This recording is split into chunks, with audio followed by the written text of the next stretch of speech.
ದೂತನೇ ಲೂಸಿಫರ್ನಾಗಿದ್ದ. ಆತನು ದೇವರಿಗೆ ವಿರೋಧವಾಗಿ ಬಿದ್ದು ಹೋದ. ಅಂದರೆ ಅದರ ಬಗ್ಗೆ ನಾವು ನೋಡಿದ್ದೇವೆ. ಯಾವಾಗ ದೇವರು ದೂತರನ್ನು ಸೃಷ್ಟಿ ಮಾಡಿದನು, ಯಾಕೆ ಸೈತಾನನು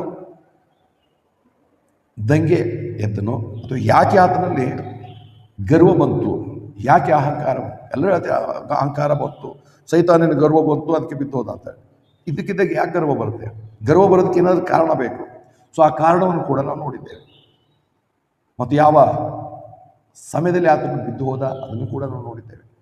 ಹಾಗಾದ ಮೇಲೆ ಬಿದ್ದು ಹೋದ ನಂತರ ತನ್ನ ಪದವಿ, ತನ್ನ ಸ್ಥಾನ ಕಳೆದುಕೊಂಡಾಗ ತನಗಿಂತ ಹೆಚ್ಚಾದಂಥ ಸ್ಥಾನದ ದೇವರು ಇಟ್ಟಿರುವಂಥ ಆದಾಮ ಹವ್ವಳನ್ನು ಅಥವಾ ಮನುಷ್ಯರನ್ನು ಸಹ ಬೀಳಿಸುವ ಪ್ರಯತ್ನದಲ್ಲಿ ಆತನು ಸಫಲನಾದ.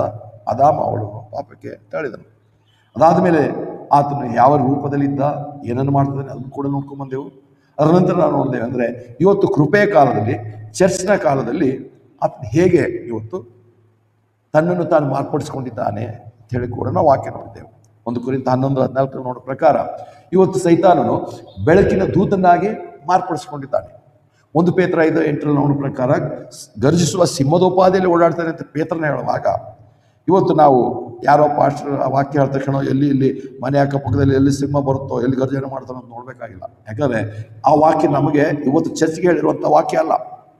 ಇವತ್ತು ಸೈತಾನನು ಬೈಬಲ್ ಹಿಡ್ಕೊಂಡು ಹಾಡುಗಳನ್ನು ಹಾಡುತ್ತಾ, ಹಲ್ಲೆಲೂಯಾ ಪ್ರೈಸ್ ದಿ ಲಾರ್ಡ್ ಹೇಳ್ಕೊಳ್ತಾ, ಸುಳ್ಳನ್ನು, ಗೊತ್ತಿಲ್ಲದ ವಾಕ್ಯವನ್ನು ಅಥವಾ ವಾಕ್ಯಗಳನ್ನೇ ತಿರುಚಿ ಹೇಳುವಂಥ ಕೆಲಸ ಇವತ್ತು ಸೈತಾನ ಮಾಡ್ತಿದ್ದಾನೆ. ಆ ವಂಚನೆಗೆ ಒಳಗಾಗಿರುವಂಥ ಅನೇಕ ಸೈತಾನನ ಭಕ್ತರು ಯಾರು ರಕ್ಷಣೆ ಹೊಂದಿಲ್ವೋ, ರಕ್ಷಣೆ ಹೊಂದಿದರೂ ಕೂಡ ದೇವರ ವಾಕ್ಯಗಳನ್ನು ನೇರವಾಗಿ ವೈಯಕ್ತಿಕವಾಗಿ ತಾವೇ ಓದೋದಿಲ್ವೋ, ಕೇವಲ ಬೇರೆಯವರ ವಿಡಿಯೋ, ಬೇರೆಯವರ ಸಂದೇಶದ ಮೇಲೆ ಆತ್ಕೊಂಡಿರ್ತಾರೋ ಅಂಥವರು ಇನ್ನು ಸೈತಾನನ ಸಾಧಕರಾಗಿ, ಸೈತಾನನ ಅನುಯಾಯಿಗಳಾಗಿ ಕೆಲಸ ಮಾಡ್ತಾ ಇದ್ದಾರೆ. ಯಾಕಂದರೆ ಅಲ್ಲಿ 1 ಕೊರಿಂಥ 11 ನೋಡೋ ಪ್ರಕಾರ ಸೈತಾನ ತನ್ನ ತಾನು ಬೆಳಕಿನ ದೂತನಾಗಿ ಮಾರ್ಪಡಿಸ್ಕೊಂಡಿದ್ದಾನೆ ಮತ್ತು ಆತನ ಸೇವಕರು ಕೂಡ ಹಾಗೆ ಮಾರ್ಪಡಿಸ್ಕೊಂಡಿದ್ದಾರೆ. ಯಾವಾಗಲೂ ಅದೇ ಬೈಬಲ್ ಹಿಡ್ಕೊಂಡೆ praise the lord, hallelujah, worship, ಆರಾಧನೆ ಇದರಲ್ಲೇ ಇರ್ತಾರೆ. ಆದರೆ ಸತ್ಯದಿಂದ ಬಹಳ ದೂರ ಇದ್ದಾರೆ, ಸತ್ಯವನ್ನು ಅರಿತಲ್ಲ. ಹಾಗಾಗಿ ಸೈತಾನ ಇವತ್ತು ಕೆಲಸ ಮಾಡ್ತಿರುವಾಗ ಸೈತಾನನ ಬಗ್ಗೆ ನಾವು ಕೆಲವು ವಿಷಯ, ಯಾಕಂದರೆ ದೇವರ ವಾಕ್ಯನೇ ಹೇಳುತ್ತೆ, ನಮ್ಮ ವೈರಿಯಾದಂಥ ಸೈತಾನನ್ನು, ಅವನ ಕುತಂತ್ರವನ್ನು ನಾವು ತಿಳ್ಕೊಂಡಿರಬೇಕಾಗತ್ತೆ. ನಾವು ಅದನ್ನು ಅರಿಯದಿದ್ದರೆ ನಾವು ಬಿದ್ದು ಹೋಗೋದಕ್ಕೆ, ಮೋಸ ಹೋಗೋದಕ್ಕೆ ಸಾಧ್ಯತೆ ಉಂಟು. ನಮಗೆ